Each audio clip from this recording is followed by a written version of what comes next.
if the quarterback if he throws the ball and the receiver catches it in the end zone, then that's gonna that right there that's right, and that's gonna be a touchdown.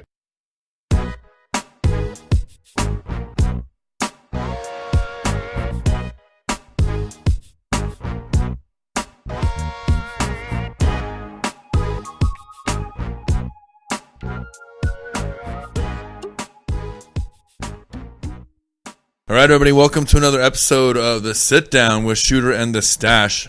I am the Stache, and with me always is Shooter. Shooty Shoots. Shooty Shoots in the house. Also, this week we have a great special guest with us, internet YouTube sensation, Mark the Count Romano. Say hi out there, everybody, Romano. Guys, it's a pleasure to be here. Thank you for having me. Thanks for joining. It's good to see you. It's good to see you. How'd you get that nickname, the Count? I don't know. I think we'll just kind of figure it out as we go along. I think that might here. be a recent acquisition for the Count over here. But we'll figure it out. Not sure what that is. So week one is almost in the books. We're watching Monday Night Football right now. As we record, yeah. Atlanta has got the lead right now on the Eagles, but it's really only the Be careful with what you disseminate. You know, legally, we can always say so much about live football, even though it won't be live by the time we. If the NFL wants to come track me down and take me out for talking about That's true. Atlanta, No play-by-play. Can't do any play-by-play. That's right.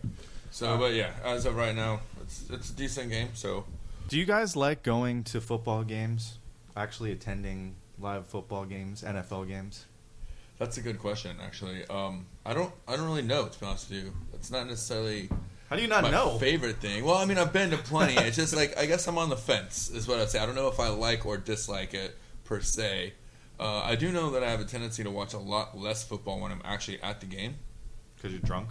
Well, hold on now. Are we talking about college or NFL? Does it matter? Well, it does, because college games, I hardly ever make it into the actual game. So, But NFL, I can vouch for that. but NFL, you're focused to the T. well, no, it's just that I don't usually pregame or tailgate as much. I think tailgating is much more of a tradition in Tailgating. the college aspect of it. So tailgating is pretty much the only reason I go to football games, to be honest. I'm with you there. I like Okay. the tailgating aspect of Absolutely. going to football games. That's my Especially favorite part. college, especially college games. Because I mean, I the love- NFL games are fun, but I love football, but you can see the games so much better on your TV from your couch or I at a agree. sports bar, well, and kind of especially on our beautiful 65-inch televisions that we have. You know. those help. No, but, I no mean, lines for the bathroom. Right. Food lines. You get every angle, the replays, the commentary, but I still love going to the games and the experience is, tailgating. yeah, the experience is definitely a great thing. Throwing the football around. You know what I don't like though is ketchup bottles these days. Oh, geez. We need to start. Where a did this thing. come from? No, I was Wait, thinking about we go this. from tailgating to What- ketchup bottles? But hear me out, because I want to start a revolution. Uh-oh. What's happening here? I want to start a revolution. Okay. Because if you want a little bit of ketchup Right. with the bottles these days, it's not the glass It's bottles. impossible. It's like a squirt gun. Right. And if the bottle's like halfway open or halfway empty, you can try to get just that little dab out, but you kind of squeeze it, and then all of a sudden it's like, and you get whatever you were covering ketchup is covered in ketchup. Do you find get a dab. Do you find the packets to be frustrating? Is that what it is, or You don't have the nimble or dexterity enough in your fingers No, to I- handle the individual packets? When you're at a tailgate or a barbecue, you don't see you Okay, don't get the fair enough, packets. fair enough. You have that bottle. You know what You I'm obviously talking don't have enough ghetto friends, because, I mean, most of the time when I go tailgating, people stop at 7-Eleven or whatever and just McDonald's. grab condiment packets, whatever we can when we're getting beer. You know? Well, we need to start a hashtag to get Heinz's attention to change those bottles. Those bottles are terrible. I agree with you. They're terrible. Okay. Well, we got. Well, that's sidetracked Shooter's there. rant of the week, that's everybody. That's an interesting all right. thought. Yeah, We've been- now that Shooter is done with his random rant and has nothing to do with this podcast, it's time for me to get this show back on track. Before we get into the kickoff, let's just get a little bit of information, bio, if you will, about our guest this week. Shooter, you're usually the one that asks the questions around here. What burning desires do you have to know about our guest, the Count, this week? Well, when we have a guest on, as we do so frequently, we like to know their football history. in our first episode, I told the Stache about my experience in Baltimore, growing up there, playing football outside, and watching Washington Redskins games at that time. So, who are you a fan of? How'd you get into football? Or is this your first time really talking or watching football? No, I am a huge Pittsburgh Steelers fan, and I became one back watching Terry Bradshaw, Mean Joe Green, the old steel curtain back in the 70s. That's sort of how I got my football feet wet, as it were, and I've been a fan ever since then. So it's been a great ride as a Steeler fan. There's 6 Super Bowls, and my greatest memory was actually just a few years ago here in Tampa when we vanquished the Cardinals in Super Bowl 43. Wow! And Santonio Holmes was in bounds. He still is in bounds. Number 6. I can't believe you recognize. What a great drive to come down the field in the last 2 minutes. So that's pretty much how it started, and like I said, I've been a fan for many, many years now.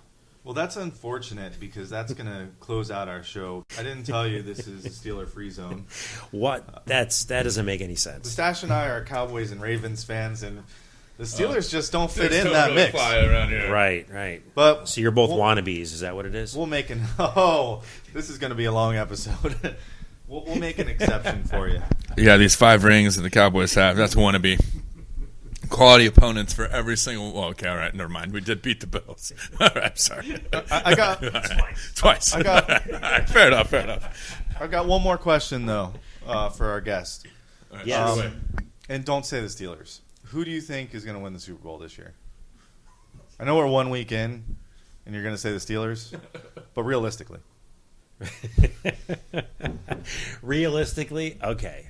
Gosh, as much as it pains me to say this, I think the Patriots have a good chance again.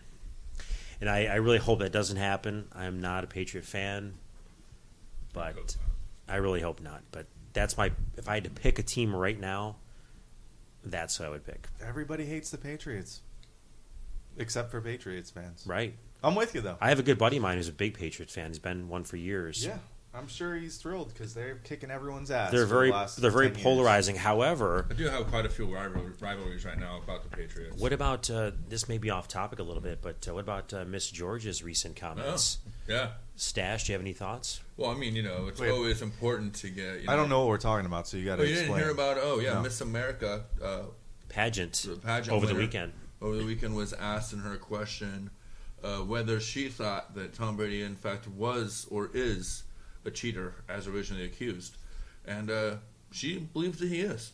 So there you have it, folks. Miss America, you heard it here first. Well, you probably didn't hear it here first because we already heard it, but yeah, Miss America thinks Tom Brady is a cheater, and if Miss America thinks that he's a cheater, I can't go against her. That's just un-American. That's true. So she was pretty emphatic about it too. yeah, So I mean, it found wasn't, to and be very I'm glad to interesting. see these pageants getting with the times. Stop asking these, what do you think about world peace? Or, asking some relevant, hard-hitting questions. I mean, who cares about that? I mean, Right. I mean, the global warming, world peace, feed the children. Yeah. We've been talking about it for decades. It's time to talk about some real topics. Okay, I didn't hear that. And I was curious why they're asking about football. So I'm glad. I guess maybe next year I'll watch if they're going to ask. That's what I'm questions. saying. I mean, maybe they'll have like a 3-point competition. maybe I'll watch more than just a swimsuit competition Yeah. this year. Yeah, like a field goal competition, Talent or something. show. Right? Yeah. Yeah. I'm in. Right. Let's do it. Okay, So, well, I think that's Speaking of in, I guess that'll bring us to the kickoff. I right into the think. kickoff. What are we going to kick it off with this week? Injuries. We had a lot of injuries this last week on Sunday. That was pretty legitimate. There were some big names that went down, and probably none bigger than Des Bryant. Right off the rip, probably Des Bryant might be the biggest injury of the season. if you're a Cowboys Minus fan. the fact that it's not a season-ending injury. Exactly. Therefore, 4 weeks. 6 weeks, and also with foot surgery, it could be longer than that before he's 100%. I don't know. I think Terrell Suggs is probably the biggest because it is a season-ending injury, and that defense is suspect anyways. that's a shame, by the way. Poor shooter. That is a shame because that's probably his last game with the Ravens, and it could be the last game of his career because that's his second torn Achilles. Do you think they'll cut him after this year? I think he's done with the Ravens. Yeah, he's making too much money, and they're already cap strapped. So he could be a casualty there, but he's out for the year, so that's going to hurt their defense big time. A lot more than I think Dez being out 4 to 6 weeks. He'll be back, and the Cowboys have enough wide receivers. Well, I'm just saying, as far as impact players and being arguably the number one wide receiver in the NFL, coming off of 16 touchdown receptions last season, you know, as far as high-profile names, I wasn't necessarily speaking overall of impact on the team. You know, I think the Cowboys are actually they'll never be better. You can't say you're a better team without a guy like Dez Bryant. But Romo has the ability to distribute that ball. Guys like Cole Beasley and, you know, they're going to step up when they need to. Yeah, Terrence Williams, absolutely. Yeah, they got a couple guys to back them up. But what about there's 2 other wide receivers that got hurt. Deshaun Jackson's out 3 to 4 weeks, right. And then T.Y. Hilton injured his knee, so I think he's out another 3 to 4 weeks at least as well. So who do you think is going to suffer the most from that? I would have to say, well, the Redskins are going to suffer anyways without Deshaun Jackson. I don't think that's much of an issue there. They weren't going to be that good. Hey, they had a good start on Sunday. I think they were winning 10-0 at halftime. And this is actually from my game notes. They did score the first points of the week of Sunday. They were the first ones on the board Sunday with a field goal, which ended up meaning absolute squat. It meant nothing. Glad you wrote those notes down. So, well, I'm just saying, I thought it was interesting. Was squat in your notes? Or? Squadouche. Actually, squadouche was the term that I notated there. But, yeah, I definitely think that it's going to be T.Y. Hilton, even if it's only for a week or two. That Colts offense already looked bad on Sunday, and I think missing a piece like that could definitely be more impactful. Okay. Do you want to talk about some of these contracts that the NFL was just handing out? Like Cracker Jack's toys? On Thursday, it was what? 3 of them on Thursday, and then 3.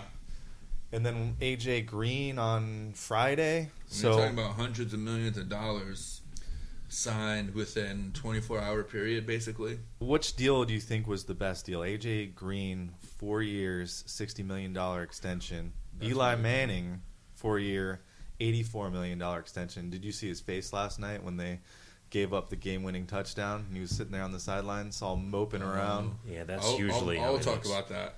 He wasn't thinking about those $84 million then. No. Marcel Darius, defensive tackle for the Bills. Exactly. Nobody's heard of him, but the Bills' defense is looking pretty good. 6-year, $100 million, $60 million guaranteed. That's insane. And that's the largest contract for a non-quarterback in league history. Is that correct, sir? That's what I've heard. That's what I've heard. So that's a huge contract for him. That really is. I think he's a big piece of the Bills' defense. Oh, I agree, but that's a lot of money for somebody, especially for an interior defensive lineman. Especially, right? Is he a tackle or tackle? I think he's a tackle. Especially when you don't have a quarterback. Yeah, it's a lot of money to spend. Right, when exactly. You're still a little bit on the offensive about your offensive weapons, and defense at secondary is phenomenal. You know, great defense. Yeah, but so you're going to get a lot of coverage sacks, anyways. I feel, in general. So that's definitely a reach, I think. But again, what can you say? They came out and pretty much handled the Colts yesterday. So and then what the last contract was in Carolina, I believe, correct? Yeah, Luke Kuechly. What was his for? 5-year, $62 million. $22 million guaranteed, highest paid middle linebacker in the NFL. I think it's worth every penny. Well, except he's also on the injury report. He got concussed yesterday. I think he'll be back. The big stars get concussed and they tend to drink that Russell Wilson water. Right. Come right Whatever back. it is. Right. Yes. So I heard about that. I think he'll be back. I pulled up the 2012 draft where Kuechly got drafted 9th by the Carolina Panthers. That was the same draft as Luck and RG3, correct? Yeah. So listen to the top 10 from this draft because it's not pretty. So you had Luck and Griffin, 1 and 2. Griffin's pretty much done. He's third string. At least with Washington. Yeah. Right. He'll get another chance. Third was Trent Richardson. who's not on a roster right Not now. on a roster. One of the bigger busts in recent memory. Yeah, not on a roster. Fourth, the Minnesota Vikings took Matt Khalil, who I guess had a really bad season last year, but he's still playing. So Matt Khalil is actually on Carolina, isn't he? no, I thought he was. Is that nope. Ryan Khalil? He's the the tackle Okay. for Sorry, the what about Vikings. the other And I Khalil? think he's had some injury issues. Number 5 is a doozy, Justin Blackman to the Jaguars. That Wow. guy. Another guy that's out of the league right now. Talk about that isn't a crazy bust. That dude had everything in the world going for him, and he just could not keep his off the field issues. Yeah, under he's check, banned right now. I under think check. for a year, like Josh Gordon is. Yeah, he might never come back unless He he probably cleans up never his will. act. You don't no. Well, I mean, there's a chance that he could go to the Raiders or the Cowboys, just depending. That's right. Well, Just give it a couple years. up next in the 2012 draft was the Dallas Cowboys with Morris Claiborne. This is a year, though. I'm telling you, he's healthy. He's looking good. He had a real good game last night, actually. Is he starting? Yeah. Well, Okay. he has to with Scandrick going down now. So he might go down as one of the best in that top, Out of that top 10, yeah. picks. So 7 Oh, was easy the luck. Tampa Bay Buccaneers, Mark Barron, the safety from Didn't Alabama. he already retire? They traded him last year, and he's on St. Louis, but I don't think he's starting for St. Louis as No. backup. So he's struggled. Miami Dolphins, this was a good pick. Ryan Tannehill is still in the league. Absolutely. Kind And, of a an make or break. up-and-comer. What do you guys think of Tannehill? You guys sold on him as an elite I quarterback? am. Well, I think elite is kind of a strong word. It gets thrown around a lot in the NFL. Well, But I will say, as definitely, I think he's probably one of the best potential franchise quarterbacks that's in their first 3 years. I definitely think this is a year for him to step up and show that he is worth betting at least the next 5 years on. because he was given a large contract in the Yes. offseason too. Yeah, that's why I he was did. Oh, that's right. That's fact. He did curious. also sign a big extension. He had a huge contract extension for a guy who's never won a playoff game, for a guy who's never really won a big game. Period. Well- so I guess it's all on potential at this point. Well, exactly, and then you got to build too. I mean, what do they have for wide receivers down there? You know what I mean? I think they No more Mike Wallace. Right, they don't have Mike Wallace anymore. They brought in tight Greg end Jennings. They brought Greg Jennings, and they brought in the tight end. Well, Clay went to Buffalo. yeah. He's gone. Exactly. So Jarvis but- Landry. Jarvis Landry, but then Lamar Miller, I think, is showing some good, solid. Like he can be a running back there for 3 or 4 years. Tannehill looks like he can be a 7, 8, maybe even a 10-year guy. So you get those core pieces, then you can kind of go out and find the wide receiver, you know what I'm saying, the other pieces you need. As long as that offensive line can protect him, as I feel that they can, he's going to take some sacks. He's not like the Cowboys' offensive line, but enough to give him a chance to grow and learn and continue to be productive and grow as a quarterback. That's what you want to see, and I think that he's showing that. I mean, I feel like the Dolphins have been looking for a quarterback since Marino retired. Absolutely. I agree with you. I've said that multiple times. And It's like the Bills with Jim Kelly almost. Exactly. The Bills are the same way. And, I mean, you look at what the Broncos went through until they got Peyton Manning. I mean, these guys are hard to replace. That's why you're seeing Peyton Manning playing so late in his career. That's why you saw Kurt Warner playing at 42 years old. These guys, I mean, look at Tony Romo. He's 37. And the Cowboys are banking on him playing until at least 40 years old. Mm-hmm. You know, Brady's what, 38 now? 38. You know, Peyton's 39. These guys, I mean, Philip Rivers is 37, I believe. He's in his mid to late 30s. So these guys are you're starting to see these guys that are Drew Brees that have been the elite top 5 or top 8 quarterbacks in the NFL for the last 7 or 8 years. They're coming to the end of that career, and you're looking at guys like not RG3, Russell Wilson, hopefully Ryan Tannehill. Blake Bortles had a rough game last year, but it's only his second season. You're hoping to see things out of Blake Bortles, Andrew Luck. You know, these are the guys. Hopefully Andy Dalton can break a playoff curse this year. I don't know if they're going to make the playoffs, but that's a tough conference in the AFC. But they have a shot. You know, so those are 5 guys right there that you're looking to kind of carry the torch into the next generation. And of course, there's the 2 guys we haven't mentioned yet. Number 1, number 2, Winston and Mariota.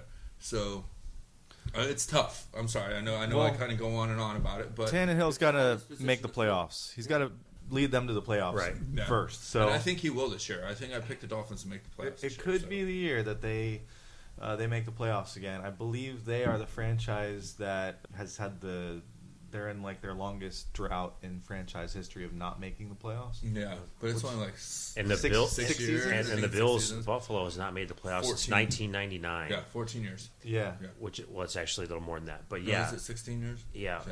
It's crazy. They've got the longest drought, Yeah, and I think they're I gonna. mean, that was one of the trivia questions we went over before, but yeah. They're going to change that, I think, this year. I But definitely We'll talk agree. about that game in a second. Yeah. But to wrap up Yeah. this top 10, the Panthers obviously picked Luke number 9, and then number 10 pick was pretty good. Buffalo Bills, Stephon Gilmore, the cornerback. Yeah. He's seeming like a really good player. Well, he's one of the, like I said, that secondary is really the heart of that defense, I think. By of the way, do you Buffalo. still have that on the screen there? Who did the Steelers pick in that draft? They were number 11, I think. That was in and, 2012, It was correct? definitely a bust.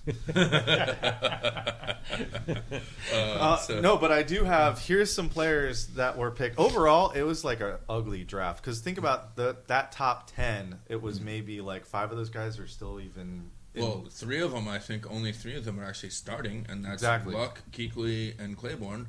And if Gilmore, Tannehill, yeah, it's about okay, half. so 5. Okay, that's right. But some of them are almost. I mean, Out of out of football. Blackman's out. T. Rich, I don't see Richardson. him getting another chance. Yeah, so it was a bad draft. Unfortunately, But those teams. it's not like he didn't get enough chances. Those teams all passed at least twice on Russell Wilson. And, Yeah. you believe the Colts gave up Yeah, a because first round Russell pick Wilson for was him. a 3rd-round pick, Third right? round. Yeah. T.Y. Hilton was Sure. late 3rd round. Yeah. I mean, Trent Richardson, they cost him a Yeah. first round pick Yeah, to get they him. traded up to get. Yep. Yeah. The Browns traded up. And I mean, the Alshon- Colts traded the number 1 to get him from Cleveland. Right. Alshon Jeffries was a 2nd round pick that year. Besides that, there was not many notable names. Still but nothing on the Steelers, who they those- drafted in the first round. No, they tend to not draft well. in Wow. my opinion. This is what happens when you let Shooter run the show, Wow. folks. Quite Homer-centric, and Very does much. not help out anybody other's teams. It's quite disappointing. It actually. is. I It's didn't notice any Steelers. This is the else. hospitality that you can expect for all of our guests. Right. When you're I'm listening to Shooter I'm and a the Stache. guest on this show. I mean, I thought you could maybe accommodate me a little bit more. I know. We but- should have brought a Patriots fan on as well. All right. Just to round it all out. It could have been the Shooter and Jeez. Stash hate fest. Yeah, for real. And I, you know what? That'd have been internet gold. We would have got 1 million listeners overnight. So, Because everyone hates those two oh, teams. exactly. All No, right, I do. so that's the kickoff. That'll wrap up the kickoff. All right, so let's do some trivia. I've got some good week 1 trivia. We can do the count versus the stash. This is just from week 1 trivia, or is it just? It's a potpourri. But it's mostly It's misleading when he says week 1 trivia. No, 'cause it it's- means our week 1 I see. episode. I see. But it's okay. not only directed about You understand? week You 1. understand my confusion. Oh, I've had to deal with the Shooter for way too long. this is clearly week 1 trivia. My and you'll see what I'm apologies. talking about once I ask the question. I'm just a guest here, so So, in this one is a current event because we talked about contracts. I wanted to ask you guys, who is the highest paid outside linebacker in the NFL right now? outside linebacker. OLB. I think that means he's probably playing in Denver. And we'll let the guests go first. We'll switch it up to give you guys fair first cracks because I know you guys are both going to be like, oh, that's it. How does that go? Yeah, that's it, dude. I think it's the same thing. All right, so the count. Romano, what you got? Give me an outside linebacker. I get nothing. Give me. You can't give me one name. Give me a Steeler for God's sakes. Well, I know it's not one of them. I know that. Well, give me I a promise, name. folks, our guests will get better as we go along. Romano was Someone might actually have some football knowledge. Romano was, No, I'm gonna say just to make you happy. I'm gonna say Doomerville from Baltimore. good guess. Not in the top 5. My guess is Marcus Ware. He is in the top 5, ringing it in at number 4. Oh, really? Number 4. Yeah. That is an old contract. He's basically playing on the Cowboys contract. Now, can you give us a hint? No, and I saw this when I was looking up the Kuechly contract numbers, Right. and I knew you guys would get stumped by it. But this is a really good player, a team that we don't talk about enough. Justin Houston. Of the For Kansas the City Chiefs. Chiefs. Yeah. Oh, yeah, he got a Yeah. big contract Yeah. now. He was the number 1, 101 million, 32 guaranteed. Not too bad. It's not too shabby for outside linebacker. Behind him is Clay Matthews, which is, I thought one of you would guess Clay Matthews.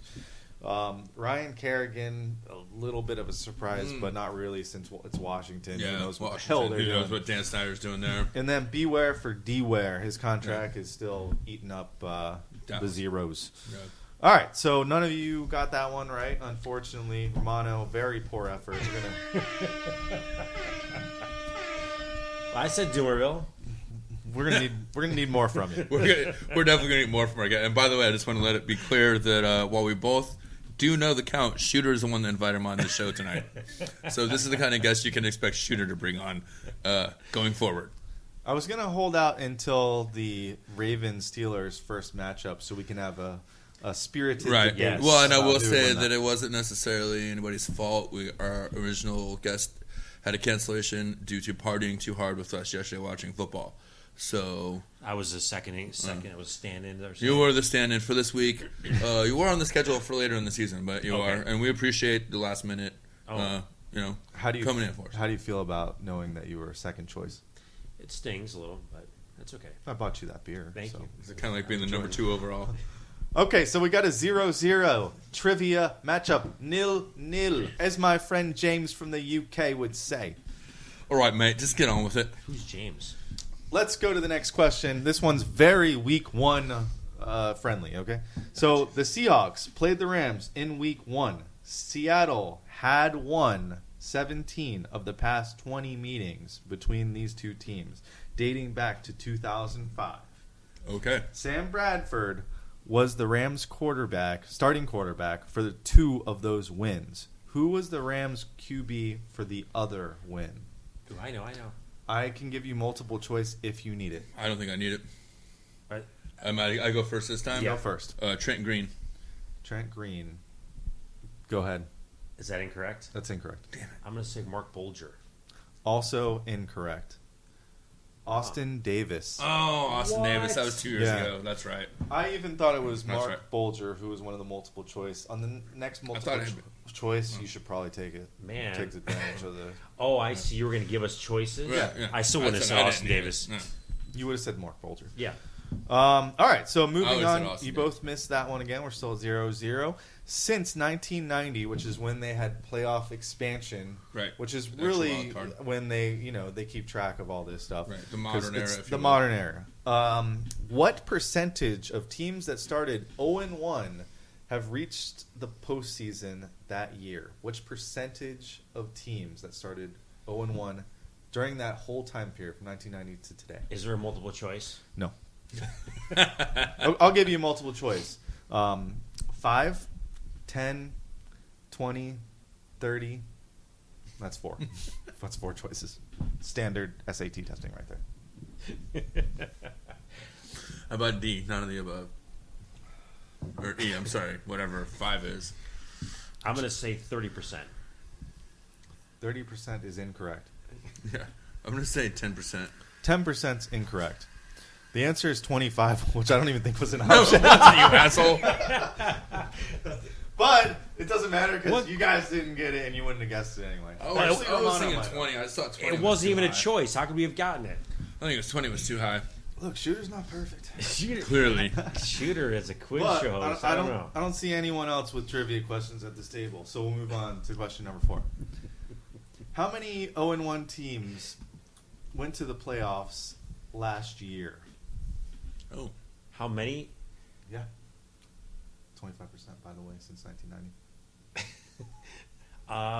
Let me see. There's Do the math. 0-1 teams. I think that would be 2. Well, it's not your first guess. That is my first guess. 25% of the teams from last year did it? Snake style? No, since 1990. Oh. I'm going to say 4. So 4 and 2? Yeah. The right answer is 5. Oh, no shit. all So right, I a was lot close. of teams actually made it last year. So if your team's 0-1, looking at you count in the mirror. Like looking at you. What about you? I said, Shooter. I said in the mirror. Okay? I accept defeat. From both your teams, Ravens and the Bucs. It doesn't matter, though, because you still got a chance to make the playoffs. It's just one game. So 5 teams made the playoffs last year and went 0-1. If you guys can give me, I want 3 of those 5 teams. From last year? I'll give you a point for that. That's like a bonus question. 3 of the 5 that went 0-1 made the playoffs. Romano's up first. We're going snake style. I'm going to say the Steelers.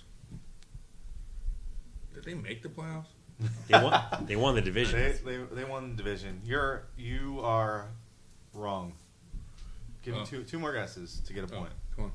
We won. All right, we'll give Phil the next shot. The Colts. The Colts, yes. But I need 3 out of 5. New England. New England, No. yes. Oh, that's right. Damn it. Wait, hold on now. If there's only 5 teams available, we just have to get 3 to get a point. Just That's keep not gonna going. Work. We picked 3, right? All right. 3. The Bengals. No. The first one that gives me 3 is going to win. Seattle. No. Green Bay. Yes. You're 1 away. Oh. Pressure's on now. You got to hit this one because you Oh could win. man. New Orleans. Dallas Cowboys. You won it. New Orleans is not on the list, and the Cowboys was the obvious answer for the Cowboys fan. 49ers stuff. Yep. So it was actually the Cowboys, Ravens, Colts, Patriots, and Packers Oh, the all Ravens. lost Wow. the first week of the season. And those teams were fairly deep. Very interesting. So let's move on to question. All those teams won more than won their first playoff game too, right? Run that list again. Sorry. Cowboys. Cowboys Ravens, won. Colts. Ravens won. Patriots. Colts won. Packers. Patriots Yes. won. Packers won. So all those teams at least won a playoff game as well. That's why Shooter says if your team lost this week, don't worry about it. Don't give up hope. No sweat. sad. Be glad. Unless you're the Bucs or the Raiders, probably. Well, I definitely agree with that. Yeah. It's all not right. looking too good for Houston either. So we'll give Phil the point there, and it's Boom. 1-0. That gives me at least a point. All right. The Stache has the point. So I'm in the game. Let's go to number 5 here. And this is another week 1 matchup type question. The Giants have shut out the Cowboys just once in 105 meetings. Who was Dallas's starting quarterback in that game where they got shut out? What year? I don't have That's a not year. fair. It's just once in That's not 105 fair. meetings. That's I'll give you multiple choice, though. I'll give you the right multiple choice this time. Thank you. A, Don Meredith. B, Danny White. C, Troy Aikman. D, Tony Romo. I will defer to you, Stache, since you're a Cowboy fan. You can have first guess. It made me look like an idiot to all my Cowboys nation out there. Yes. It's a tough question. It is a tough question. I mean, the fact that we even got shut out by the Giants is insane to me. Just once. I know once, but still. In 105 meetings, that's That's crazy. ridiculous that it actually happened. I'm going to say that was probably. I think that was Danny White, the year after Staubach left. And I'll take your guess I'm before I reveal the answer. I'm going to say Don Meredith. And you are both wrong. It Oh. was Hall of Famer Troy Aikman. Wow. This is his first season. Probably. Does it say what year? That's right. You said. I don't have the year. I No. can almost guarantee that was his first year as a starter. Okay, here's another interesting one. If your team starts off 0-2, 3 Super Bowl winners have started the season 0-2, Mm-hmm. and this is a tough one. I need you guys to name one of those teams. So the team and the year it happened. This one's tough. Oh, Is this multiple choice? No, it's multiple choice. Take any team ever That's in the one. NFL. I'm going to say. Well, you can't Google it. I'm not. Can't. Yeah, the Stache jumps on his The computer. Stache is looking at Super Bowl winners. Of Super Bowl winners. That's not cheating. I'm not looking at records. I'm going to say the Washington Redskins. You want to give me a year? Is that the right team, though? No, you lose. There's no point in giving a year if it's the wrong team. Good point. New York Giants. You can only have one guess. Oh, sorry. Stache's guess. Well, I'll give you one more after we get an answer here. Stache is busy cheating. How am I cheating? I'm just looking at He's looking at it. Does not show records at all here on this. I just wanted to be clear. It's not showing records. It's just showing Super Bowl wins. I'm gonna have to say.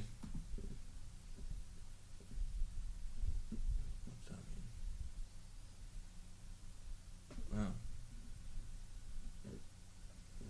Yeah, this is a tough one. I'm going to say that it was... Tougher for the listeners. We're going to cut Well, off not that. once you edit it. It'll be we're okay. going to edit all this down. Yeah, Here, no. obviously. That's all the... Go ahead. I'm going to say that it was... I want to say it was the 2004 New England Patriots. Wrong. Okay. All right, so I'll give you guys It's a good question, though. one more shot at picking at least the right franchise. Okay. I think I Give me the franchise. Whoever says it first. New Orleans Saints. Wrong. Damn it. All right. You want to give me a franchise? I'm going to say Go Homer. the Baltimore Ravens. You guys are horrible at this. I thought you were on the right track before. You said the Giants. They did it in 2007. I said the Redskins. Oh, that's right. That's what it was. Well, you said the Giants after that, no, but I not didn't in accept 07 and 08. But it was 2007 Giants team. It was the Super Bowl in 2008. 2001 Patriots and Stache. I knew the The Patriots. 1993 Dallas Cowboys. Oh, yeah. Mm. Dude, listen. All right. You want us to go back all the way to 1993 when I was 13 years old and I was more concerned with what girl had the biggest tits in my high school class? Come on. Are we talking about your football fantasy or your real fantasy? Can we see this I on think here? we'll think. Let's move on to. Are we gonna have some actual questions we can answer here? I've only got two interesting questions for left. the I thought you interesting for the listeners. These are good questions. They are good questions. I'll give you credit. You guys are actually horrible at this. So I'm pretty sure I answered quite a No. few correctly last time. So exactly. So I thought you guys would, be good at this. But you still have a chance to redeem yourself with the last two questions. And by the way, I wouldn't get any of these right. right. Since 1990, again, the expansion playoff year, only 3 teams have started 0-3 or worse and still made the playoffs. Name one of those 3 teams. I'll take the team franchise, and you'll get an extra point if you give me the year. Is there multiple choice? No. Oh, and I'm going to Did say any of them actually win the Super Bowl? No. I'm going to say the New York Giants. Nope. Let him guess next. Oh, sorry. I'm going to say the 1993 Dallas Cowboys. Nope. Actually, I think I might know this. No, it just popped in my head. San Diego Chargers. What year? That was. North Turner was there. I'm going to say. No, I thought it was older than that. I thought it was like I don't think so. 1998. Wrong, but I'm going to give you the point anyway. The 92 Chargers. Oh, so it was older. It was You're older. right. Yeah, and then there were 2 other teams. The 98 Bills, which I believe was the last Bills team to make the Make the playoffs. playoffs. Wow. And then the 95 Lions, which before their playoff drought last year, I think that might have been the longest drought. Yeah. I'm not sure on the facts It was. there. Okay. Yeah, last year they changed that. All right, so I got it tied 1-1 coming into the last question. All right. What a You trivia couldn't have man. scripted it any better. This is drama right What a here. trivia master I am. Actually, folks, I'm going to change that Twitter handle to @triviamaster.com. There you go. I'm actually going to hire somebody to come in as a statistician for the rest of the season and actually come up with these questions instead of relying on Shooter. Okay, this one you guys can get right, though. This is going to be interesting. Which current NFL head coach has the most NFL wins, and there is an asterisk here, behind Bill Belichick? I'm sorry, Belichick. So he has the most, but Who's second Who's second? besides Belichick? Belichick, Okay. by the way, has 176 Okay. wins. Who's going first? I think the stash is up. The stash is up. I'm going to have to say It's a tough question, but John Fox. okay. John Fox, Mike Tomlin. Mike Tomlin. Both of you wrong. Give me a second guess. Let's keep it going. Wow. You got to think tenure. Dick Vermeil. No. Hold on. All right, you go Oh, next. I thought it was my turn next. No, that wanna wasn't snake it? a real guess. Dick No, Vermeil, but you're set. You All right, all right. Just one. All right, Stash is up Stash, next. go We'll just go on. Mike McCarthy. Mike McCarthy is second. Oh, well, he's third on the overall list. Oh, so it's A not. chance to steal. Oh.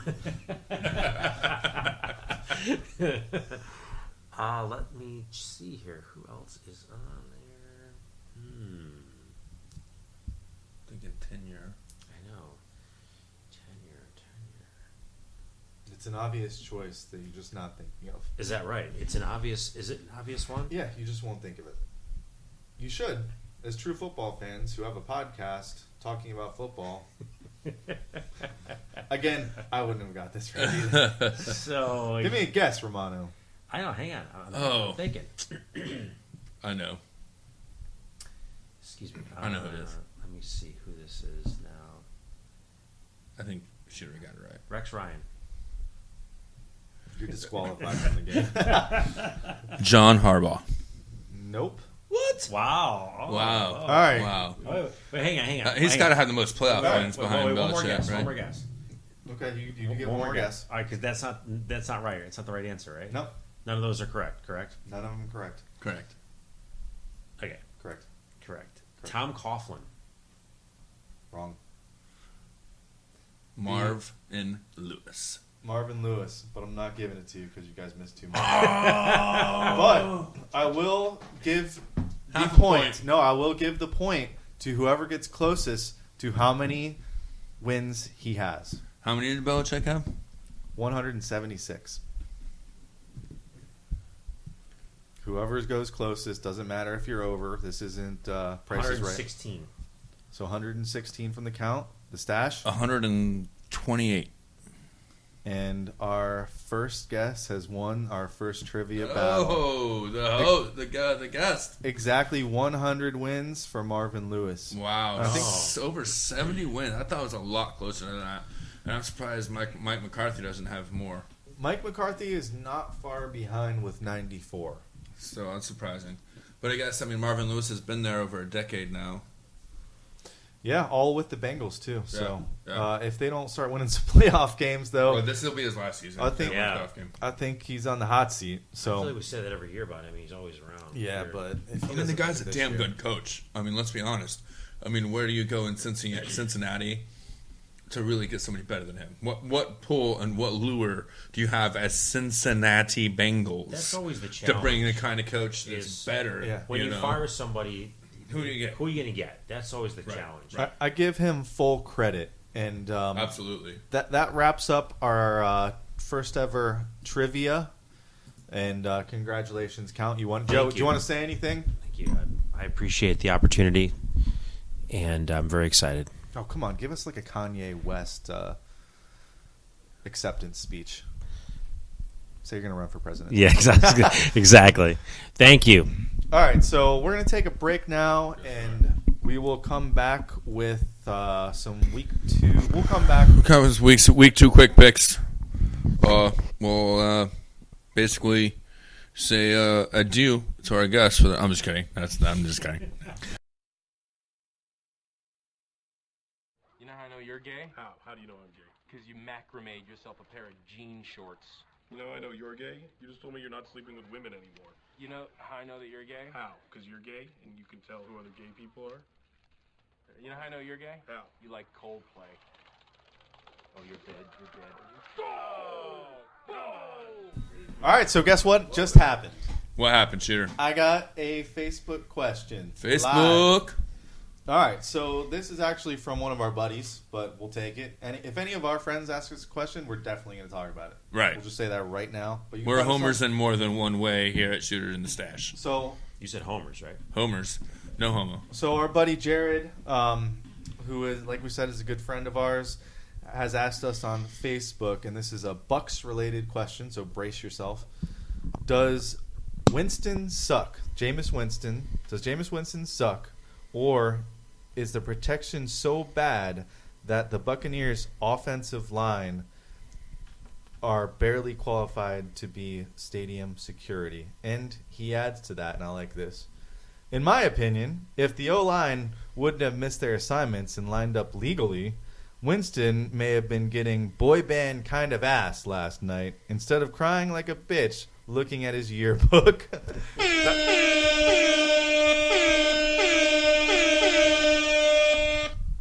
So I like that. I think you're way off though. Well, the offensive line was horrible, but the problem with the Bucs is not their rookie quarterback. Don't steal my thunder here, Shooter. It's their defense. I won't steal your thunder. Oh, good. I'll let you talk right now. No, because, I thought you were going to go somewhere I was going to go, and I definitely think the defense is suspect. But the one thing I saw yesterday, and especially if you compare Mariota versus Winston, it's the passing attempts. Mariota threw 16 times. Winston threw 30-plus times.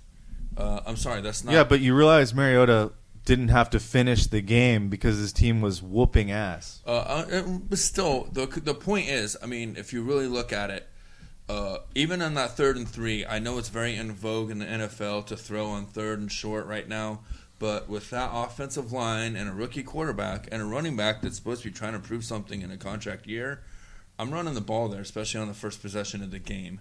You're inside the 20 or inside the 30. I think they were inside the 30. So I think the problem is they didn't support their quarterback with the run game enough. They held him out to dry. But they were losing 21-0 in the first 10 minutes. Right, which exactly. Then how can you really run the ball and let you know what I'm saying? So that's the thing I'm saying. They weren't able to run the ball enough to really help him limit his mistakes or his potential for mistakes, if you will. And if you look at the end of the game, he ended up finishing the game fairly well. He got off to a bad start, but that's something that you got to remember about Jameis Winston in his college career is that he does have a short memory. He's able to get over interceptions. He's able to get over mistakes and eventually win you games. It's the new level. He's probably not going to have that ability to win games right away after mistakes, but he's at least able to forget about them and move on. And you want to see that out of your quarterback, especially if he's supposed to be a franchise quarterback. What do you think, Count? I think it's difficult to assess him because, to your point, they were down early, so much that it's difficult to run your normal game plan. You have to do a lot of different things. He even said so too in his press conference after that. Pick 6 going out 14-0, it changed their offense. But honestly, those throws were horrible. Those 2 interceptions were bad throws. I don't care what you say. I agree. It was maybe first game jitters. Maybe he was just wasn't as comfortable as he would have liked to have been. And then, of course, once you get down by 3 or 4 touchdowns, it becomes much more difficult. But I will say this: he did, to the Stache's point, he stabilized himself, played pretty well. A lot of this stuff was garbage time, yardage and touchdowns, and that's fine. But yeah. I think he'll get better. His first game, I was surprised at how much Tennessee was able to move up and down the field and score at will on Bucs defense. Here was a team that was not good last year. They were a couple 3 wins in 2014, and they were the number 2 team overall last year in the draft. So we're not talking about an offensive juggernaut by any stretch of the imagination. That surprised me more almost than Winston's play was the Bucs defense or lack thereof. And I think that's where the panic in Tampa is right now. Because you pass on Mariota, you take Winston, and you just get torched by him. And a lot of it came down to Tampa's defense is just horrible. And they shouldn't be the ones that look like rookies. Jameis, he should be allowed to throw 2 bad picks. The defense with Levante David, who just got a new contract, he was horrible yesterday. McCoy, I'll give him a pass because he had 1 sack, but there was no pass rush. Mariota had all day. He had 3 incomplete passes? He had the best, basically the best start in QB history yesterday. So that's why there's panic in the streets of. Wasn't the deep? Actually, quickly, just real quick. Here's a little trivia question for you guys that I happen to just know.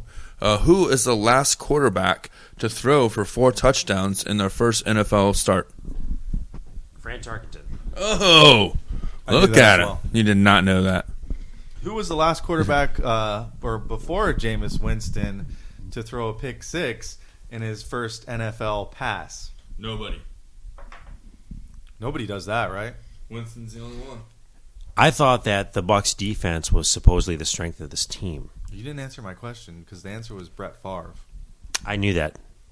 Everybody's heard it by now. It's Monday night, and that's the things that the Bucs fans are hanging their hat on. Is Brett Favre. It happened to Brett Favre. So Jameis is the next Brett Favre. He's gonna and become- he might be. Does that mean that Mariota's never going to win a Super Bowl then?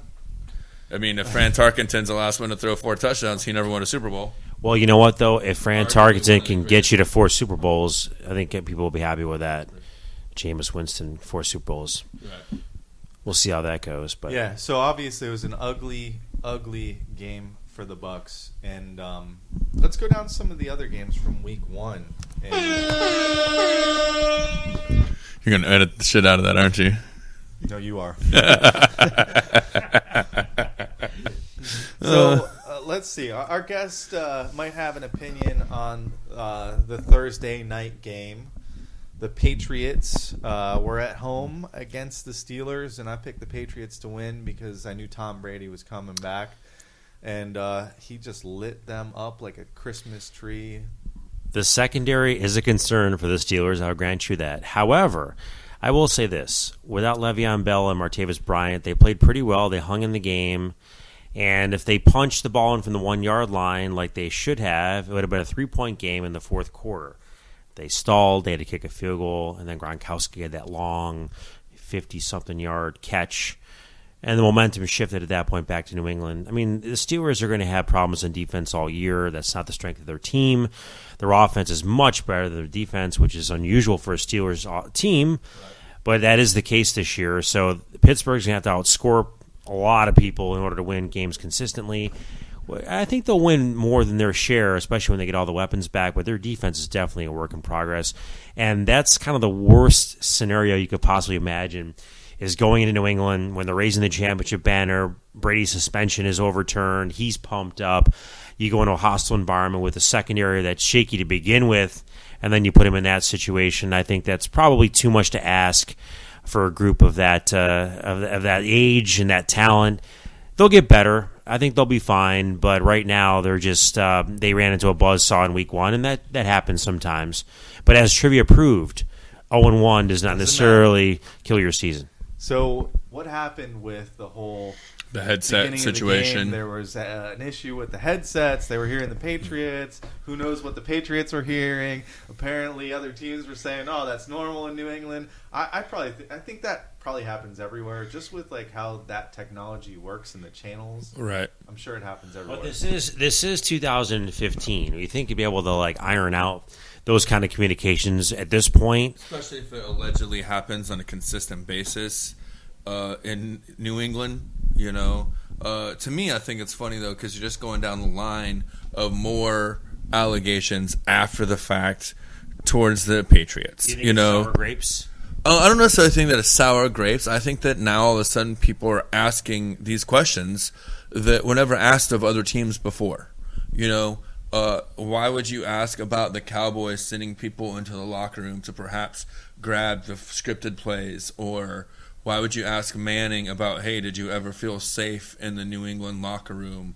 You know what I'm saying? Like, these questions are never asked until the allegations are put forth towards a team. So if you were to then say, hey, has that happened to any other team? Or do you feel that way when you're at any other stadium? No, they don't ever ask that follow-up question. You know what I mean? So it's kind of the way this media is driving the commentary right now about the Patriots. I think that really brings a lot of these comments up. I wanted to point one thing out about that matchup, though, as far as player personnel. And that was 2 runs that D'Angelo Williams got caught, that he broke but got caught. And I think that if that's Le'Veon Bell, at least one of those is a touchdown, if not both. So right there, I think you're going to see a big difference in that offense come week 3. I mean, D'Angelo Williams couldn't be the number 1 running back in Carolina for a reason. So, you know, once Le'Veon Bell comes back, I think you're going to see a big difference in that offense and a lot less pressure on the defense. So, you know, the Steelers definitely have an ability to be a contender at the end of the season. I think I was actually surprised that D'Angelo Williams ran as well as he did, to be honest with you. I wasn't expecting much, but he was able to turn the corner and get the edge multiple times. But to your point, Stache, I think that D'Angelo is not Le'Veon Bell, obviously, and so Bell breaks into the clear, he's going to go. And and at this point of his career, D'Angelo Williams doesn't have that kind of speed. So it was a tough loss for the Steelers, but one that wasn't totally unexpected. But they've got a lot of issues on defense they have to iron out, and I think they will. It's just going to take some time. They've got a lot of young players on defense, so We shall see, but I think that whole division is probably going to be a tough division. That's going to be no cakewalk for anybody. And Cleveland's got its own issues, but I think when you look at Cincinnati and Baltimore and Pittsburgh, that's going to be a heck of a race all year. And I know, Shooter, that's near and dear to your heart. It always is. Talking about two teams that I think are definitely not making the playoffs. Yeah, well, you never know. The Browns at the Jets, which I thought was definitely the most boring game at 1:00 until a magical moment, a helicopter type attempt. Where Josh McCown jumped into the end zone for the Browns. Trying to go Elway. When he was concussed. Got himself a concussion. But that led the way for Johnny Football to come in the game and just throw a dime down the sideline to Travis Benjamin. And then Johnny Football came back to earth. And laid an egg. And the Jets ran all over the Browns and beat them pretty easily. Yeah, that was definitely a bit of a letdown, but also a bit of a understanding that you're going to have those kind of those growing pains there with Johnny Manziel. It's just all there is to it. I think that something with someone like him, you have to just let the guy play, and you can't sit there and threaten to yank him or this or that. And I saw that they've already announced that they're going ahead as if he is the week 2 starter. So I like that. He's kind of like Tebow. The guy just has to get reps. He has to play games. I think Tebow is a better overall winner. But I mean, if you give him a chance to run a team the entire season and not threaten to pull the carpet out from under him every week, maybe he has a chance to grow. Maybe. Why does Cleveland have Josh McCown as its quarterback anyway? I mean, he's not a long-term solution there. He's not going to be the guy. Like, to your point, Stache, have Manziel play. You've drafted him in the first round. See what you have. The team's been bad for years. Why not give him a shot? I mean, how much worse can it be at this point? Doesn't matter. I mean, he was hurt in the preseason, so, I mean, he hasn't had the reps. Right. He's going to get better. I'm not a huge Manziel fan, but again, when you look at who the alternatives are, what are they? I mean, last year it was Brandon Weeden and all these other guys. I mean, give him a chance to play and just see what happens. I mean, that's my view. I definitely agree. I mean, he's a high upside kind of guy, and I think that I saw some talk about this before. I mean, you've seen the ceiling on Josh McCown. You know what he is. You don't know what Johnny Manziel is yet. He's still got some high upside possibility there. But the problem is, with a guy like him, the only way you're going to find out is by letting him go in there and play the game. You got to be able to protect him a little bit, have some weapons. I think they have enough pieces there to where he's not just going to get murdered. He's not, just going to, get destroyed, and his psyche is going to be just, after 5 or 6 losses or whatever. I think he's got what it takes to bounce back and play a full 2 years and see. And I know that sounds, kind of extreme, but like you said, what's the other options there? Give him the chance. He was a, first round pick. Give the guy the chance to start there, and maybe he can grow into be a quarterback. And so he's not looking over his shoulder every 2 minutes if something bad happens. Exactly. Well, I'm going to give the Jets a little love here since they won the game. Fair enough. If Chris Ivory happens to be available in fantasy, you should pick him up. Yeah. He looked really good yesterday. And everybody that drafted him in the 3rd round, which was in a lot of my leagues, good job, because I was not even close to looking at Chris Ivory as one of my starting running backs. I wouldn't have taken him either, but he's looking pretty good, and the Jets start off the season 1-0.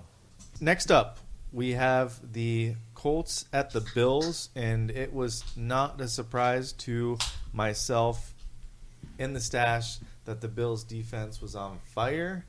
They shut down Andrew Luck. I still think their offense is mysterious with Tyrod Taylor running the show. They got some speedsters with McCoy and Harvin.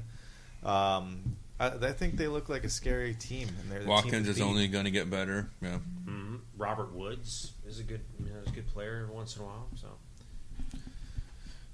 any thoughts on the Colts just coming out flat? I kind of saw it coming. I know we talked about this.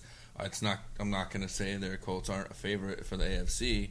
I just think that Andrew Luck is not going to throw 40 touchdowns this year.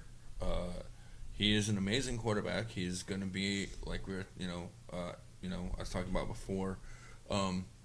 He's going to be that new cream of the crop going in the next generation of quarterbacks. But I just think he has a little bit of a fallback this year, and they really need to find out how to let Frank Gore be a part of that offense. And they will, and when they do, watch out. But I wasn't surprised in week 1. And with Andre Johnson, too. I mean, he was a guy that had zero impact in the game Sunday, and I was a little bit surprised at that. But at the same time, especially with Hilton getting banged up and leaving the game early. But, I mean, they've got guys. They've got Moncrief and Dorsett. And they've got a bunch of other young players they can plug in there. Reggie Wayne last year was, he's obviously not there now, but I think that they're going to be just fine with the weapons they have. And Dwayne Allen at tight end as well. Had a 10 touchdown season. I think 8 to 10 touchdowns last year. They're loaded on offense. It's just one of those things that happens sometimes in week 1, especially. You go into a hostile environment and it's just on the road week 1. Yeah. It happens. So I think they're going to be fine. Yeah. But I think you're looking at 2 playoff teams right there. It's going to be interesting to see how that all plays out during the season. But I kind of agree with you, Stache. I don't think that Luck's going to put up the numbers he put up last year. He's still going to have a great year. But I don't know if he'll have the same kind of stats. But Pro Bowl, he's a winner. I mean, Andrew Luck is definitely a winner. So we shall see. It should be interesting to see how things play out. But yeah, here's another thing, too, with Indianapolis. I mean, let's face it, in that division, we're not exactly talking about Murderers Row here. You got Jacksonville and Tennessee and Houston, we talked about already. It looks a little bit like it's going to be down. They should go win. Somebody's got to win. They're going to win that division running away. They're looking at almost 5 wins guaranteed. I mean, they're probably sweep that division. They're the clear class of that division. They'll win that running away or going away. An interesting thing, though, is in that game, the rushing leader, Carlos Williams, with 55 yards. So, out of both teams. So, that's something that both teams are going to have to figure out if they want to really make an impact and go deep in the playoffs. They got to get more production out of the running back than that actually running the ball. So, and moving on from that, probably the second worst game of the week to watch was Miami and Washington.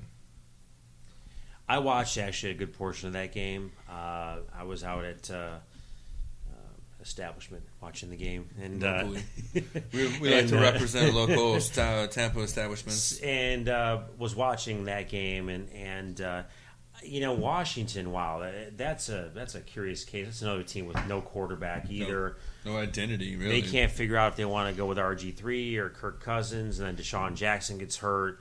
And now they're down to Pierre Garçon and Jordan Reed and Alfred Morris, and I don't know. Washington just is a mess.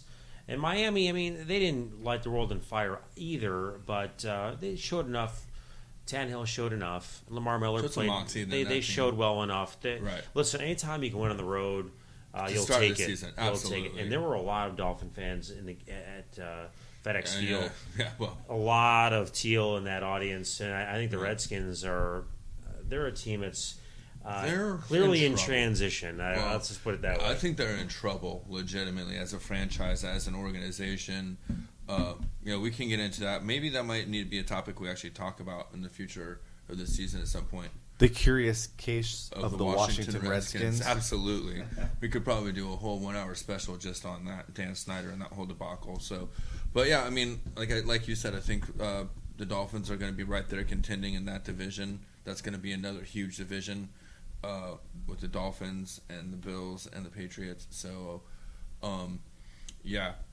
they pulled it off, and I think that it was ugly, but they showed a way to win, and they're going to continue playing those kind of games this season. Yeah, I mean, that's going to be a heck of a division if you think about it. I mean, with the Bills and the Jets and the Dolphins and the Patriots, I mean, top to bottom, that could be the best division in certainly the AFC. Well, absolutely. And definitely in the AFC NFL, and the NFL. Perhaps. I mean, I'm curious to see what the Jets are going to do because, I mean, you still have Fitzpatrick at quarterback, and I don't know. But see, I don't know that I would put him in the same place as McCown, though. I think Fitzpatrick still has yet to really shown his full potential as a starter for a full season with nobody jumping on, right on his back. He had it with the Bills, but he never really had that job. And they didn't have the talent around him that they do now. Right. So that'll be interesting to see what happens. But I agree, that's definitely a division to keep an eye on. and the Patriots are definitely not safe this year in that division. So For once. yeah, for once. What about the down south Kitty Cats? Oh man, Carolina Panthers? from a strong division talk to one of the worst divisions in the NFL, NFC South. Two worst divisions, but Yeah, NFC South, NFC South, right? Panthers at Jaguars. It started off with a lot of field goals. I tried to watch this game as much as I could, but it was brutal. It was brutal. It was tough to watch.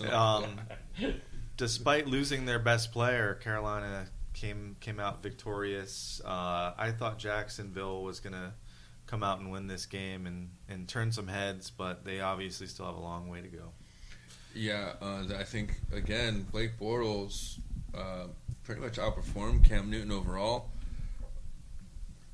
But no running on either one of these teams. There's no running. Again, 53 yards is the highest rushing, the leading rusher. And I mean, even looking down the league this week, and I mean, you're looking 43, 51, 56, 56, 57. These are the rushing leaders from these games this week. And if you look at these, I mean, these are some of these terrible games where there's not a lot of points scored in general, and these are things that teams are going to have to find out. How are you going to get that running game, especially in a quarterback-driven league right now that we're facing? The rushing game is still important. I think the Cowboys proved that, in spades last season, how important that really is to be a contending. I mean, Eddie Lacy and the Green Bay Packers also ended up with a great season. So, any thoughts on the Jaguars and the Panthers? Yeah, they need to start learning how to run the ball. I didn't see one play of that game. I think I have nothing to add on that. I think they have quarterbacks that they can build around, but they definitely need to start learning how to run the ball and find a little bit more dynamic ability on the offense, including Carolina. Has Cam Newton peaked?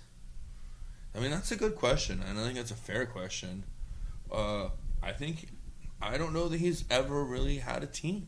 Like, he's never had a running back, so he's always been the leading rusher on the team. So how can he focus on being a quarterback when he still has to be the leading rusher? Well, he was. I mean, they had D'Angelo Williams back when he was still pretty good. But they went to the Super Bowl that one year. But he was still splitting carries with John Stewart, who's still there.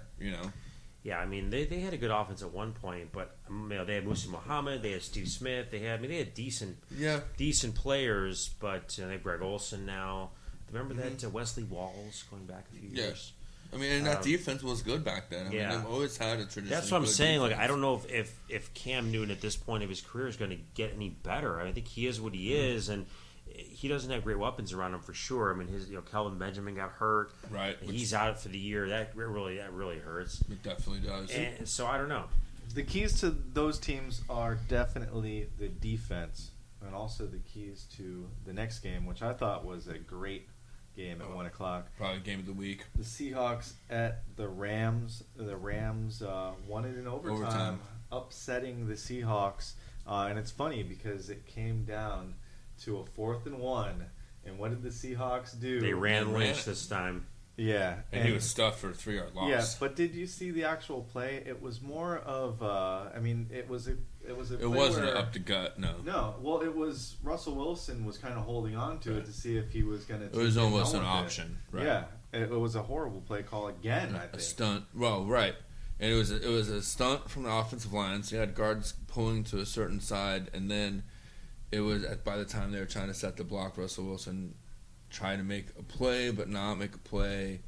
But yeah, it was definitely a terrible play call. But I think the worst play call or execution, because now they're turning it down, execution was that kickoff in overtime. Was that an onside kick? What was it was supposed to be a bit of a pooch kick, if you will, according to Pete the Meat Carroll. That's on the fly, folks. That's the kind of awesome vibing and riffing you can expect from the Stache on the show. What does that mean exactly? Pete the Meat, man. Has something to do with his has nothing to do with non-football fantasies, all right? I'm just saying, the guy's a piece of meat, man. Everywhere he goes, they just kind of eat him up. But make some better play calls. Well, that's what I'm saying. Again, I think, and I read a good article today about are they starting to outsmart themselves out there? Cam Chancellor looking for $900,000.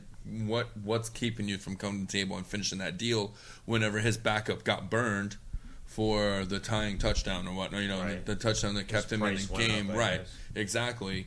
And now the 4th and 1 call, the kickoff. Are these guys almost? I mean, here we being Tampa fan locals, maybe getting Maddenized out there. Joe Madden almost kind of overthought his way sometimes in big situations. Is Pete Carroll starting to do that out there in Seattle and kind of think he's more of a coach than he really is? That's what I want to know. Is that going to be a theme all season for the Seahawks?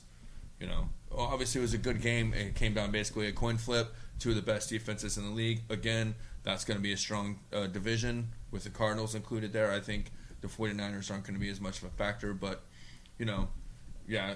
I just want to know what's the commentary for Seattle. What's their identity going forward?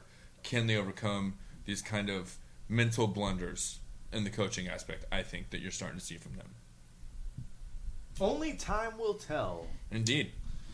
Alrighty then. The Titans at the Bucs. We kind of talked about that at the beginning here, and we both picked the Bucs, and boy, We were did. we wrong. We did pick the Bucs. Good pick, guys. Hey, home game. Yeah.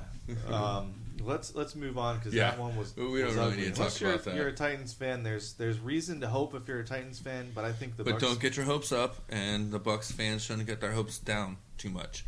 I think that's a one-game thing, so let's Even come back keel. to it. Yeah, Even keel. Yeah, let's come back to it week 8 and see how this teams are doing. Now, what if you're a Raiders fan because the Bengals came in there and just. If you're a Raiders fan, you might want to move to LA Man, oh man, that team's been bad for so many Better. years. because It's that's crazy. probably what they'll be next year. It's just amazing how I- bad they are every year. I picked them to win because I thought they were going to turn the corner this year, and they still could. These teams like the Raiders and Well, Bucs, Derek Carr getting hurt didn't help at all, for sure. No, not having your starting quarterback doesn't Who I help. picked to have a breakout season. Getting your rookie wide receiver's head slammed to the ground doesn't Yeah. help. Right. They had He's a rough still game. 9 points for me in a fantasy, but So he put up some points, Yeah. but the Raiders certainly didn't. and Cincinnati definitely looked in form A much better as the team. last season, absolutely. So So the Ravens at the Broncos, a game that Let's talk about that game for a there second. were Yeah. no offensive touchdowns Horrible. this game. at all. That, Joe Flacco, that might have been the worst performance of his career. Of his entire career, followed closely by Peyton Manning's worst performance of his That's career. true, both of them. well, you got two pretty good defenses there that I think a lot of people overlook. They think the Ravens defense is not what it used to be. The Broncos, I'm one of those people, folks. The Broncos defense I think is a little underrated as well, but obviously both those defenses were pretty good. That Broncos defense is definitely in the top 5 in my book. I would have put them top 3 preseason. I just thought that they needed some time to work together and kind of gel. But you got two of the best pass rushers in the NFL right there, and their secondary is no joke. Well, it came down to essentially the last play where Denver intercepted it. I don't think it was Joe Flacco's fault. He put it right on the money, and the tight end just got it stolen away. Broncos made a play. They've got some issues on offense, the Ravens, that is, and now they got some both issues. teams do, I think. They got some issues on defense too with Suggs being out for the year now. So Yeah. could be a That damn precursor. Achilles heel. So It's Greeks. let's move on to another game Damn us all. that ended on pretty To the much very the last last play of the game. Giants at Cowboys. That would be Giants Oh, at Cowboys. That's close to Stache's heart, that's for sure. Well, absolutely it is. Another interesting game where the funny thing is that if you look at your receiving and rushing leaders here, Joseph Randle led the game in running yards with 65, but Lance Dunbar led the game in receiving yards with 70. So those people that were worried about that run game for the Cowboys, I think you can see right there, that's 135 yards between two running backs, whether it be receiving and rushing. That's all-purpose yards that you're going to really like to see on a regular basis. But yeah, the Cowboys tried to give this game away early and often, and you saw the moxie and the true skill of that offense led by Tony Romo when he's at his best. And it does help when the Giants totally mismanage and screw up the clock at the end of the game. That helps also. Yeah. The Cowboys probably should have lost that game. Sorry, I think had they to got lucky. cough. Oh wait, was that choking? No, they definitely should have lost. Absolutely. I mean, to throw the ball in that situation makes absolutely zero sense. What makes even less sense is not scoring when you have the opportunity, and to tell your running back not to score. That is absurd. You can hook up with 2 possessions, 10 points with less than 2 minutes to go. How do you not do that if you can? Punch it in and be done with it. Take the W. Well, I guess talking about contracts earlier, that's what $84 million gets you. Yeah. Is the decision not to score a touchdown when the game is on the line, and then also not to take a sack and run the clock down, but to throw it out of bounds and give your division rivals and one of the best fourth quarter quarterbacks of all time the ball with 1.5 minutes and 2 timeouts. Remember that That's one- $84 million for you folks right there. Wasn't it the Giants that one year where Ahmad Bradshaw fell down at the 1-yard line? It wasn't Ahmad Bradshaw, it was Tiki Barber. Tiki, and he just to keep the clock Yes, moving. yep, It was and so they reminiscent and they of lost that. that game as well, I believe. Was that not against Cowboys? It was against the Cowboys. He fell down, And I do believe that was a Tom Coughlin coach team as well. I don't understand that mentality. If you can score, just score. What are you worried about the time for? What are you worried about anything? Just put the points up on the board. It's a 2-possession game at that point. It's 2-possession with a game. minute and a half left. And if you don't trust your defense to protect a double-digit lead with 1.5 minutes to go, that's on you. That's Even your against problem. Tony Romo. And there you go, folks. That's the rundown. With Schooner Stache, we got our special guest, Mark the Count Romano, in the house with us this week. One appearances so far. Look forward to multiple appearances this season. Thank you, guys. Thank you for having me. I appreciate it. It was our pleasure. I enjoyed it. Yeah. So, that being said, I think we'll go ahead and wrap up another episode of the Sit Down with Shooter and the Stache. Chicka, chicka, chicka.